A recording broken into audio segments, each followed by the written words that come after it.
आणि तुमच्या आयुष्यात आहे का कोणी क्वीन जिला काटे आहेत पण ती गोड आहे? किंग आणि क्वीन अननस कसं ओळखायचं हे आपल्या व्हिडिओला 6 मिलियन पर्यंत व्ह्यूज आले. त्यात बऱ्याच लोकांच्या कमेंट्स आल्या की दादा तू क्वीन अननस तर दाखवला ज्याला काटे असतात, पण किंग अननस नाही दाखवला ज्याच्या पानांना काटे नसतात.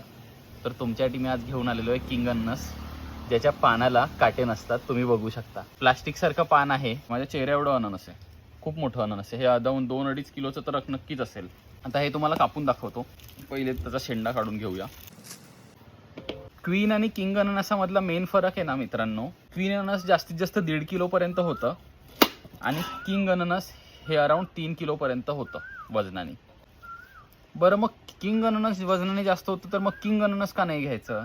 कारण किंग अननसाला कमी गोडी असते आणि क्वीन अननसाला जास्त गोडी असते. आता मी ह्याची तुम्हाला चव पण सांगणार आहे की मला काय फरक वाटला चवीमध्ये. ते किंग अननस आहे ना, हे कॅन्ड ज्युसेससाठी भरपूर वापरलं जातं. कारण ह्याच्यात गोडी जरी कमी असली तरी ज्यूस भरपूर निघतो. त्यासाठी ह्याचं कमर्शियल प्रोडक्शन घेतलं जातं. बघू शकता आतमधून. चव घेऊन सांगतो कसं आहे ते. बरोबर म्हटलंय, बिगर द बेटरचा रूल फॉलो नाही होत मित्रांनो. इथे